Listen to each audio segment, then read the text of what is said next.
അൻവർക്കയുടെ ഒരു പ്രൊഡക്ഷനിൽ ഒക്കെ ചെയ്യാന്ന് പറഞ്ഞു കഴിഞ്ഞാൽ അത് അത്രയ്ക്കും, കാരണം അൻവർക്ക എന്ന് പറഞ്ഞു കഴിഞ്ഞാൽ ഒരുപാട് പടങ്ങൾ പിന്നെ ഡയറക്റ്റ് ചെയ്തിട്ട് ഹിറ്റ് അടിച്ചിട്ടുണ്ട്. ഒരുപാട് പടങ്ങൾ പ്രൊഡ്യൂസ് ചെയ്തിട്ട് ഭയങ്കര ഹിറ്റാക്കിയിട്ടുണ്ട്. ആവേശം അടക്കമുള്ള എല്ലാ പടങ്ങളും.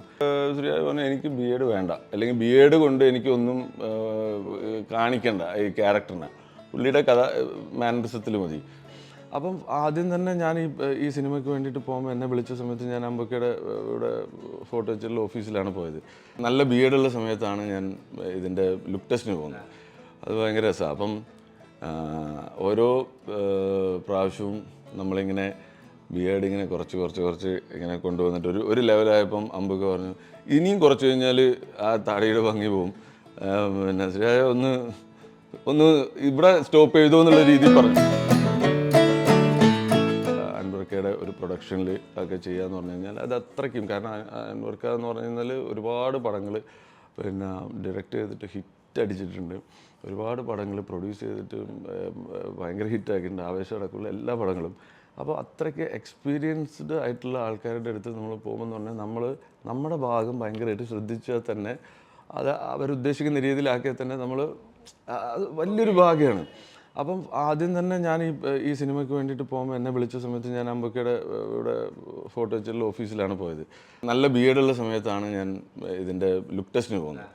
അത് ഭയങ്കര രസമാണ്. അപ്പം ഓരോ പ്രാവശ്യവും നമ്മളിങ്ങനെ ബി എഡ് ഇങ്ങനെ കുറച്ച് ഇങ്ങനെ കൊണ്ടുവന്നിട്ട് ഒരു ലെവലായപ്പം അമ്പക്ക പറഞ്ഞു ഇനിയും കുറച്ച് കഴിഞ്ഞാൽ ആ താടിയുടെ ഭംഗി പോവും, പിന്നെ ശരിയായ ഒന്ന് ഇവിടെ സ്റ്റോപ്പ് ചെയ്തോ എന്നുള്ള രീതിയിൽ പറഞ്ഞു. എന്നെ സംബന്ധിച്ചിടത്തോളം എനിക്ക് ബി എഡ് എടുക്കണം എന്നുള്ളതാണ്. കാരണം എന്ന് വെച്ചാൽ കുറേ നാളായിട്ട് നമ്മൾ പല ക്യാരക്ടർ അങ്ങനെ ചെയ്തു. അപ്പോൾ ബി എഡ് ഒരു ക്യാരക്ടറായി മാറിക്കൊണ്ടിരിക്കുന്നു. അത് അങ്ങനെ വരും. പക്ഷേ ഇതിൽ ശ്രീയായി പറഞ്ഞാൽ എനിക്ക് ബി എഡ് വേണ്ട, അല്ലെങ്കിൽ ബി എഡ് കൊണ്ട് എനിക്കൊന്നും കാണിക്കണ്ട ഈ ക്യാരക്ടറിനെ, പുള്ളിയുടെ കഥ മാനറിസത്തിൽ മതി പറഞ്ഞിട്ടാണ് എൻ്റെ കംപ്ലീറ്റ് ബി എഡ് എടുക്കുന്നത്. അപ്പോൾ എന്നോട് പോകുന്ന സമയത്ത് പറഞ്ഞു, അന്ന് എന്നെ വിളിച്ചത് എന്നോട് പറഞ്ഞു ശിവത്തേട്ടാ ഞാൻ പറഞ്ഞില്ലേ എനിക്ക് ആ സാധനം വേണം, അന്നതില്ല. അപ്പോൾ ഞാൻ പറഞ്ഞു ബ്രോ അടുത്ത ആഴ്ചയല്ലേ പരിപാടി, അടുത്ത ആഴ്ച ഒരാഴ്ചയല്ലേ ഉള്ളൂ. ഞാൻ പറഞ്ഞു ഒരാഴ്ച ഒരു കുഴപ്പമില്ല. കൊമ്പൻ ബാബു എന്ന് പറയുന്നത് ഡെയിലി കള്ളും കുടിച്ച് കപ്പയും ഇതൊക്കെ തിന്നിട്ട് എല്ലാം നല്ല ഫുഡും അടിക്കുന്ന ആളാണ്. എന്നാൽ ഇയാളൊരു ഒരു മസ്കുലിനൊരു സംഭവം വേണം. അപ്പം വൃത്തികേടായ തടിയാവാൻ പാടില്ല. അപ്പം അങ്ങനത്തെ സംഭവമാണ്. പിന്നെ പുള്ളിയുടെ എപ്പോഴും ഈ ഒരു ഭാഗം ഈ കള്ള് എല്ലാ ദിവസവും കുടിച്ചിട്ട് ഇങ്ങനെ ആവണം. പിന്നെ അപ്പം അങ്ങനെ ആ സമയത്ത് ഞാനെന്ന് വെച്ചാൽ ഒരു 6 ദിവസം കൊണ്ടായിരുന്നു ഞാൻ ഇതിൻ്റെ ട്രാൻസ്ഫോർമേഷൻ. എനിക്ക് ഭയങ്കര ഇഷ്ടമാണ് കഥാപാത്രത്തിന് വേണ്ടിയിട്ട് ഈ ശരീരത്തിന് എന്ത് ചെയ്യാനും ഞാൻ ഒരുക്കുകയാണ്. ഷൂട്ടിൻ്റെ തലേ ദിവസം ഞാൻ ഹോട്ടലിലെത്തിയിട്ട് ഞാനൊരു ഫോട്ടോ എടുത്തിട്ട് അയച്ചു കൊടുത്തു. ഓക്കെ ആണോ എന്ന് ചോദിച്ചു. ഭയങ്കര ഹാപ്പി. അന്ന് മുതൽ ഈ ഒരു നിമിഷം വരെയും എന്നെ ബാബുവേട്ടാന്ന് വിളിച്ചിട്ടുള്ളൂ ഡയറക്ടർ ശ്രീയായി. ഇപ്പോഴും അൻവർക്കനെ എടുക്കുന്ന ഞാൻ പഠിച്ച ഒരു കാര്യം എന്ന് പറഞ്ഞു കഴിഞ്ഞാൽ ഇത്രയ്ക്കും പ്രൊഫഷണലായിട്ട് ഒരു കാര്യം ചെയ്യുന്ന ഒരു വ്യക്തിയെ ഞാൻ എൻ്റെ ജീവിതത്തിൽ കണ്ടില്ല എന്ന് ഞാൻ പറയും. ഞാനത് ഇങ്ങനെ വെറുതെ ഒരു സിനിമ കിട്ടിയത് കൊണ്ടോ അല്ലെങ്കിൽ സിനിമേൻ്റെ ഭാഗമായതുകൊണ്ടോ ഞാൻ അങ്ങനെ പറയുന്നതല്ല. എല്ലാ രീതിയിലും ഒരു ആക്ടറിനെ ഡീൽ ചെയ്യുന്ന രീതി, അല്ലെങ്കിൽ നമ്മുടെ ഒരു നമുക്ക് മറ്റു വിഷമങ്ങളൊന്നും ഉണ്ടാക്കാതെ, കാരണം നമ്മൾ എപ്പോഴും ഇതിനെക്കുറിച്ച് ചിന്തിച്ചിരിക്കുക അല്ലെങ്കിൽ ഇത് ചെയ്യുന്നതിനെക്കുറിച്ച് ചിന്തിക്കുക. അപ്പം നമുക്ക് ഭയങ്കരമായിട്ട് അങ്ങനത്തെ ഒരു സിറ്റുവേഷൻസ് ക്രിയേറ്റ് ചെയ്യുന്നൊരു ആസ് എ പ്രൊഡ്യൂസർ ഭയങ്കര രസമായിട്ട് അത് ചെയ്യുന്നത് ഞാൻ കണ്ടിട്ടുണ്ട്. ഭയങ്കര പ്രൊഫഷണലിസം, ഭയങ്കര രസമായിട്ടുള്ള സംസാരം, എങ്ങനെ ഇത് ഡീൽ ചെയ്യുന്നു, എങ്ങനെ സംസാര രീതി പോലും ഞാൻ ഭയങ്കര കൗതുകത്തോടെ നോക്കിയിരുന്നുണ്ട്. ഒരു ദിവസം അൻവർക്ക വന്ന് നോക്കുന്ന സമയത്ത് നമ്മളൊരു 2 മണിക്കാകുന്ന സമയത്ത് എല്ലാവർക്കും നല്ല ഉറക്കും, കണ്ണും പരിപാടിയാണല്ലോ ഇതെല്ലാം അഭിനയിക്കുന്നുണ്ട്. അപ്പം പക്ഷെ അങ്ങനെ ആർക്കും ഒരു പ്രശ്നമൊന്നും പറഞ്ഞില്ല. പക്ഷേ അതിൻ്റെ ക്വാളിറ്റി കണ്ടപ്പോൾ പറഞ്ഞു ഇത് കുറച്ചും കൂടി ബെറ്റർ ആവും, നാളെ നമ്മൾ ഫ്രഷായിട്ട് വന്നിട്ട് വൈകുന്നേരം ഒരു 6 മണിക്ക് വന്നിട്ട് എടുത്തു കഴിഞ്ഞാൽ എല്ലാവരും പോയി കിടന്നുറങ്ങുമെന്ന് പറഞ്ഞിട്ട് 2 മണിക്കൊക്കെ പാക്കപ്പ് വിളിച്ചിട്ടുള്ള ഒരു ദിവസം ഞാൻ കണ്ടിട്ടുണ്ട്. കാരണം അതൊരു പ്രൊഡ്യൂസറിനെ സംബന്ധിച്ചിടത്തോളം വേറെ രീതിയിൽ നോക്കുമ്പോൾ ഒരു നഷ്ടമുണ്ട്. രാവിലെ 6 മണി വരെയുള്ള അത്രയും സമയത്ത് ഒരു 4 മണിക്കൂർ വർക്ക് ഒന്നും വേണ്ട, പക്ഷേ നമുക്ക് കിട്ടാനുള്ള ഔട്ട്പുട്ട് ഭയങ്കര ഭംഗിയായിരിക്കണം എന്നുള്ളതുകൊണ്ട്. അതൊരു ഡയറക്ടറും കൂടിയാണ് അദ്ദേഹം. അഭിനയത്തിൻ്റെ നല്ല രീതിയിൽ, ആക്ടിങ്ങിനെ കുറിച്ച് നല്ല രീതിയിൽ ബോധ്യവും കൂടി ഉള്ളതുകൊണ്ട്, അങ്ങനത്തെ ഒരു പ്രൊഡ്യൂസറും കൂടി ആയതുകൊണ്ടാണ് അങ്ങനെ ചെയ്തത്. അല്ലെങ്കിൽ ഭയങ്കര ബുദ്ധിമുട്ടാണ്, അല്ലെങ്കിൽ അങ്ങനെ ഞാൻ കണ്ടിട്ടില്ല എവിടെയും. സൗബിക പറഞ്ഞിട്ടാണ് ഞാനിത്, നമ്മളൊരു ഇൻ്റർവ്യൂവിൽ വെച്ചിട്ടാണ് ഞാനിത് അറിയുന്നത്. ഈ അഭിനയിക്കാനുള്ള ഇതും അങ്ങനെയൊക്കെ ഒരു പ്ലാൻ ഉണ്ടായിരുന്നു എന്നല്ലേ ഉള്ളത്.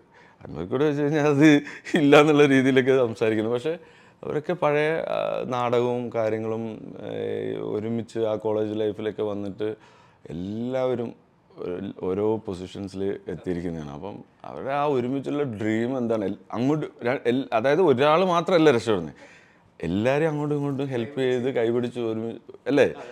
ആ കാലഘട്ടമൊക്കെ അങ്ങനത്തെ ഒരു ഭയങ്കര കാലഘട്ടം. എന്നെ അത്ഭുതപ്പെടുത്തിയ ഒരു സംഭവം എന്ന് പറഞ്ഞാൽ ഷൈജക്കയുടെ നമ്മൾ പറയാലോ ഇഷ്ടംപോലെ പരിപാടികൾ നമ്മൾ വിഷ്വൽസും ഫ്രെയിമൊക്കെ നമ്മൾ കണ്ടിട്ടുണ്ട്. ഭയങ്കര നമ്മൾ ഒരു ആരാധകനാണ്.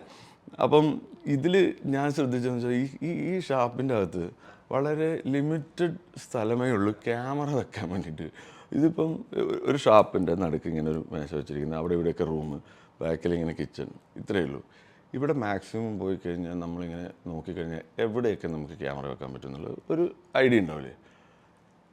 ഇത് ഏതെങ്കിലും ബ്രോ സിനിമ കണ്ടപ്പോൾ തോന്നിയിട്ടുണ്ട് ഏതെങ്കിലും ഒരു ഫ്രെയിം റിപ്പീറ്റ് ചെയ്യുന്നതോ അല്ലെങ്കിൽ രണ്ടാമത് നമ്മൾ ആ ഫ്രെയിം അവിടെ കണ്ടെന്ന് തോന്നുന്നുണ്ടോ? ഇനിയുമുണ്ടോ അവിടെ ഫ്രെയിം എന്നുള്ള പുള്ളിക്ക് മാത്രം അറിയുന്ന കുറച്ച് ഫ്രെയിംസ് ഉണ്ടെന്ന് എനിക്ക് തോന്നുന്നു. ഇതിന് മുന്നേ ക്യാമറയിൽ വരാത്ത ഒരുപാട് ആർട്ടിസ്റ്റുകൾ നമ്മളെ കൂടെ ഉണ്ടായിട്ടുണ്ട്. ഈവൻ ആ കള്ളി ഷാപ്പിലുള്ള പിള്ളേരും അവരൊക്കെ എന്ന് പറഞ്ഞു കഴിഞ്ഞാൽ അഭിനയത്തോട് ഭയങ്കര പാഷനുള്ളതും ആക്ല പോലുള്ള പല സ്ഥലങ്ങളിലും അവർ അതിൻ്റെ കോച്ചിങ്ങൊക്കെ കഴിഞ്ഞിട്ട് ഇറങ്ങിയവരും, അതുപോലെ തന്നെ വർഷങ്ങളായിട്ടുള്ള തിയേറ്റർ എക്സ്പീരിയൻസ് ഉള്ള ഇവരൊക്കെ തുപ്പേട്ടൻ അവരെല്ലാം ഒരുപാട് വർഷങ്ങളായിട്ട് ഇവർ മാഷായിട്ട് അഭിനയിച്ച് ഇവർക്കായിട്ട് ഞാനിപ്പോഴും മാഷൊക്കെ ആയിട്ട് എപ്പോഴും മെസ്സേജൊക്കെ കേൾക്കും, എല്ലാ ദിവസവും ഗുഡ് മോർണിംഗ് കേൾക്കുന്നവർ. അപ്പോൾ അവരൊക്കെ എന്ന് പറഞ്ഞാൽ ഭീകര എക്സ്പീരിയൻസ്ഡ് ആണ് തിയേറ്ററിൽ. അവരുടെ മുന്നിൽ ക്യാമറയുടെ മുന്നിൽ എങ്ങനെ ചെയ്യണം എന്നുള്ള സംഭവം മാത്രം അവർക്ക് അറിഞ്ഞാൽ മതി. പിന്നെ അവരുടെ കയ്യിൽ നിന്ന് വരുന്ന സംഭവം വേറെ ലെവലാണ്. നമുക്കങ്ങനെ തോന്നില്ല, അല്ലെങ്കിൽ അവരുടെ ഒരു പ്രശ്നം കൊണ്ട് ഒരു ഷോട്ടുകൾ ഇങ്ങനെ വെറുതെ പോകും, അങ്ങനത്തെ ഒന്നും സംഭവം അവിടെ അധികം ഉണ്ടായിട്ടില്ല. ഗംഭീരമായിട്ട് മേക്കിങ്ങിൽ അതായത് നമുക്ക് ചിലപ്പോൾ ഓക്കെ എന്ന് തോന്നുന്ന ഷോട്ട് പോലും ശ്രീരാജിനും ഓക്കെ അല്ലെങ്കിൽ അത് മാറ്റി കറക്റ്റ് വേണ്ട സ്ഥലം വരെ അത് ചെയ്തുകൊണ്ടിരിക്കും. മൂന്നാൾക്കും നമ്മുടെ സ്ക്രിപ്റ്റ് കൊടുത്തു. ഞാനത് വായിച്ചു. എന്താണ് ഇവിടെ സംഭവിക്കുന്നത് എന്നുള്ളത് എനിക്കറിയാം. ചാന്ദിനിക്ക് അറിയാം, വായിച്ചപ്പോൾ പുള്ളിക്കത്തിക്ക് അറിയാം എന്താണ് സംഭവിക്കുന്നത്. സൗഭിക്ക് എന്താണ് അറിയുന്നത്. പക്ഷെ ഞങ്ങളൊരു പ്ലേ മറ്റേ സ്റ്റേജ് ചെയ്തിട്ടില്ല. നിങ്ങൾക്ക് അതായത് ക്യാമറ ഇങ്ങനെ വരും എന്നുള്ളത് പറഞ്ഞു, റിഹേഴ്സലില്ല. അല്ലെങ്കിൽ എനിക്കറിയില്ല സൗബിൻ എന്താ ചെയ്യാൻ പോകുന്നത്, സൗബിൻ അറിയില്ല ഞാൻ എന്ത് ചെയ്യാൻ പോകുന്നത്, നമുക്ക് രണ്ടാൾക്കും അറിയില്ല ചാന്ദിനി എന്താ പോകുന്നത്, ചാന്ദിനിക്കും അറിയില്ല നമ്മൾ എന്താ ചെയ്യുന്നത്. അങ്ങനെ ഒരു ഐഡിയ ഇല്ലാതെ ചെയ്തൊരു സീനാണ്. ഫസ്റ്റ് ടേക്ക് ഹാപ്പിയായി, എല്ലാവരും സന്തോഷമായി. അപ്പോൾ ഒന്നും കൂടി നമുക്ക് പോയി നോക്കാമെന്ന്. ഒന്നും കൂടി പോയിട്ട് എൻ്റെ പകുതി ആകുമ്പോൾ തന്നെ നിർത്തി. അത് മനസ്സിലായി ഇനി എന്താ ചെയ്യാൻ പോകുന്നത് മനസ്സിലാകുമ്പോൾ നമ്മൾ അതിന് വേണ്ടി പ്രിപ്പയർ ചെയ്യുന്നവരുണ്ട്. ഇതല്ല, ഞാൻ അറിഞ്ഞിട്ടേ ഇല്ല. പുള്ളി ഓടി വന്നിട്ട് ഞാൻ ഇങ്ങനെ നിന്നിട്ട് ഇങ്ങനെ നിൽക്കുന്ന സമയത്ത് പുള്ളി ഓടി വന്നിട്ട് അടിക്കുമ്പോൾ അപ്പോൾ ഞാൻ അത് ആ സമയത്ത് ഞാൻ ചെയ്തൊരു സംഭവം. അത് ആരെങ്കിലും ഏതെങ്കിലും ഒരു ആക്ടർ ആ സമയത്ത് പതറിപ്പോയിട്ടുണ്ട്, നമ്മളത് വീണ്ടും റീഷൂട്ട് ചെയ്യേണ്ടി വന്നു. പക്ഷെ 3 പേരും അല്ലെങ്കിൽ നമ്മൾ 3 പേരെന്ന് പറഞ്ഞാൽ ആ സമയത്ത് ക്യാരക്ടറായിട്ട് നമുക്കത് അങ്ങനെയുള്ള എക്സ്പീരിയൻസ് ഇല്ലേ, അത് ആദ്യമായിട്ടാണ് എനിക്ക് കിട്ടിയത്. കൊമ്പൻ ബാബു എന്ന് പറയുന്ന ഈ ക്യാരക്ടറിനെ അയാൾ എന്താണെന്ന് കാണിക്കുന്ന ഈ ഫൈറ്റിലൂടെയാണ്. ഒരു ഒറ്റ ബുദ്ധി അല്ലെങ്കിൽ ഒരു ഒറ്റ ആ മൂടുള്ളൊരു മനുഷ്യനാണ്. അപ്പോൾ ഈ ഫൈറ്റ് ഭയങ്കര ഇമ്പോർട്ടൻ്റ് ആണ് ഈ സിനിമയുടെ ഇതിൽ. അപ്പോൾ ശ്രീരാജായിട്ട് സംസാരിക്കുന്ന സമയത്തും പറഞ്ഞു അവിടെ ഇങ്ങനത്തെ നമ്മളൊരു സ്പെഷ്യൽ ഒരു വെറൈറ്റി ഫൈറ്റാണ് ഇങ്ങനെ പിടിക്കുന്നത്. ആ പുള്ളി ഇങ്ങനെ വിളയാടുന്ന പരിപാടിയാണ്. അപ്പം ആ സമയത്ത് ഞാൻ അവിടെ എത്തുമ്പോഴാണ് അറിഞ്ഞത് ഇത് ഒരു ഷോർട്ട് പരിപാടികളിലേക്കാണ് പോകുന്നത്. അപ്പോൾ ചെറിയ ടെൻഷൻ വന്നു. കാരണം എന്ന് പറഞ്ഞു കഴിഞ്ഞാൽ ഒരു ഷോട്ട് പറഞ്ഞാൽ നമ്മൾ ശരിക്കും ഇത് കൊറിയോഗ്രാഫി ചെയ്ത് പഠിച്ച് കഴിഞ്ഞാൽ മാത്രം നമ്മൾ പെർഫോം ചെയ്യുമ്പം കുറച്ചും കൂടി ഈസി ആവുള്ളൂ. അപ്പോൾ 2 ദിവസം മുന്നേ ഫൈറ്റ് മാസ്റ്ററായിട്ട് കലൈ മാസ്റ്ററാണ് വെച്ചിരിക്കുന്നത്. കലൈ മാസ്റ്ററായിട്ട് ഒരു റിഹേഴ്സൽ ചെറിയ, അതായത് നമ്മൾ എന്താ ചെയ്യാൻ പോകുന്നതെന്ന് ഓൾറെഡി നമ്മുടെ മൈൻഡിലോട്ട് വരും. അല്ലാതെ ഈ ചെയ്തതുപോലെയുള്ള അതിഭീകര പരിപാടിയല്ല. അതായത് അപ്പോൾ അത് ചെയ്യുന്നത് ഒരു ഹാളിൽ വെച്ചിട്ടാണ്. ഒരു ഹാളിൽ വെച്ചിട്ട് ഇത് ഇവിടെ ആയിരിക്കും മൂത്രപ്പുര. ഞാൻ ആ സമയത്ത് മൂത്രപ്പുര കണ്ടിട്ട് പോലില്ല. അവിടെ വെച്ചിട്ട് ഒരു ഇതുപോലെ വെച്ചിട്ട് ഇത് ഇങ്ങനെ ആയിരിക്കും. അപ്പോൾ ഇങ്ങനെ വന്ന് ഇവിടെ ആ ഒരു ഐഡിയ ഉള്ളൂ. പിന്നീട് നമ്മൾ സെറ്റിലോട്ട് പോകുമ്പോഴാണ് ഫസ്റ്റ് തന്നെ എൻ്റെ ഫൈറ്റാണ് എടുക്കുന്നത്. അപ്പോൾ സെറ്റിലോട്ട് പോകുമ്പോഴാണ് ഈ സംഭവം കാണുന്നത്. അപ്പോൾ നമ്മൾക്ക് അറിയാം എന്താ ചെയ്യേണ്ടത്. ഇവിടുന്ന് തൊട്ട് തുടങ്ങി ഇങ്ങനെ തുടങ്ങി അപ്പോൾ ഈ വരും. അപ്പോൾ ഓട്ടോമാറ്റിക്കലി അതിൽ ഫൈറ്റേഴ്സ് ഉണ്ട്, പക്ഷേ കൂടുതലും പുതിയ ആർട്ടിസ്റ്റുകളാണുള്ളത്. അവർക്ക് ഫൈറ്റിൽ ചിലപ്പോൾ എക്സ്പീരിയൻസ് കാണില്ല. പിന്നെ അപ്പം കാണില്ല എന്ന് പറഞ്ഞു കഴിഞ്ഞാൽ അവർ നല്ല ഫൈറ്റ് ചെയ്യുന്നവരല്ല എന്നല്ല, അങ്ങനെയല്ല പറയുന്നത്. അവർക്കൊരു ടെൻഷൻ ഉണ്ടാവും, അയ്യോ ഞാൻ ഇനി ചേട്ടന് കൊള്ളുമോ, അല്ലെങ്കിൽ നമുക്ക് പറ്റുമോ, ഒരു കോണ്ടാക്ട് വരുന്നതിൻ്റെ ടെൻഷൻ ഉണ്ടാവും. ഈ ടെൻഷൻ ഞാൻ ബ്രേക്ക് ചെയ്തെന്ന് വെച്ചാൽ ഞാൻ അവരോട് പറഞ്ഞു, കുറച്ച് നമുക്ക് കൊണ്ടു കഴിയുമ്പോഴാണ് നമുക്കത് ഒരു റിയലിസ്റ്റിക് സംഭവം നമുക്ക് വരിക. അപ്പോൾ അതുകൊണ്ട് കൊള്ളുന്നതിൽ ടെൻഷൻ അടിക്കണ്ട, എനിക്ക് അങ്ങനത്തെ ഒരു പ്രശ്നമില്ല എന്ന് ഞാൻ പറയും. പക്ഷെ ഉള്ളിൽ നമുക്കറിയാം എന്താണ്, അല്ല പേടിയില്ല ഇതാണ്. പക്ഷെ ആ ഒരു പെയിൻ എന്ന് പറയുന്നത് എനിക്ക് ഭയങ്കരമായിട്ട് ഇഷ്ടമുള്ളൊരു പെയിനാണ്.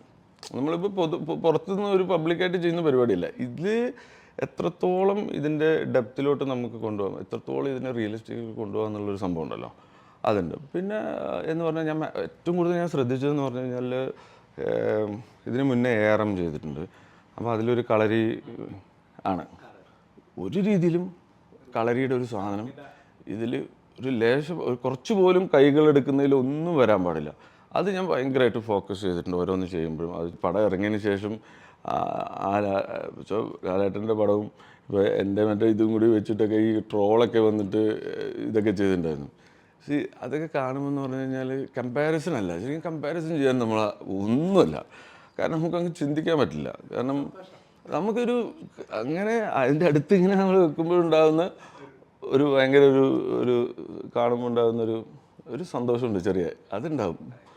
അല്ലാതെ കമ്പയർ ചെയ്യരുത്, കാരണം അങ്ങനെ അല്ല, അത് വേറെ ലെവലാണ്. എനിക്ക് ആ ചെറുപ്പം മുതലേ ഇങ്ങനെ ആൾക്കാരെ പല പല രീതിയിൽ കാണുമ്പോൾ ഒബ്സർവ് ചെയ്യുന്നത് എനിക്ക് ഭയങ്കര ഇഷ്ടമാണ്. അത് സിനിമയ്ക്ക് വേണ്ടി ഒബ്സർവ് ചെയ്യുന്നതല്ല. അപ്പം അത് ഓരോ ആൾക്കാരെ കൗതുകമായിട്ട്, ഓരോ ക്യാരക്ടറാണല്ലോ, ഓരോ ആൾക്കാർക്കും ഓരോ ക്യാരക്ടർ. 100 പേരെ വെച്ച് കഴിഞ്ഞാൽ 100 സംഭവങ്ങൾ നമുക്ക് കിട്ടും.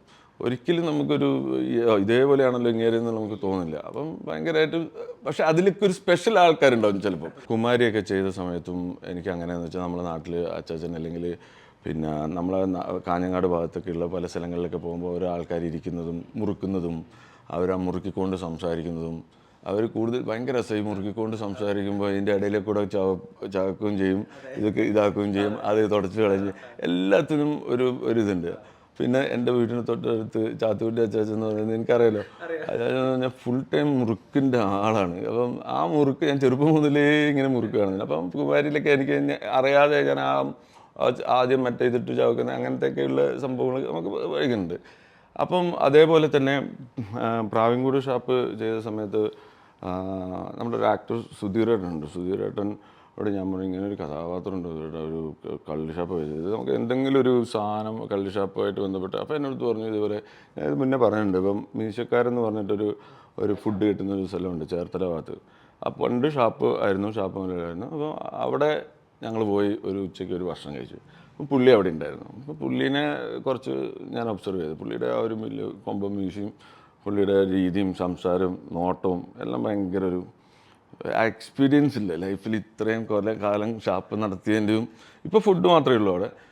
പക്ഷെ അത് ചെയ്ത് നോക്കും, കൂൾ. അയാൾ ഭയങ്കര ചില്ലാണ്, അയാൾ ഒരു പ്രശ്നമില്ല, ഭയങ്കര ഒരു എന്താ പറയുക, ഇങ്ങനെ ഒഴുകുകയാണ്.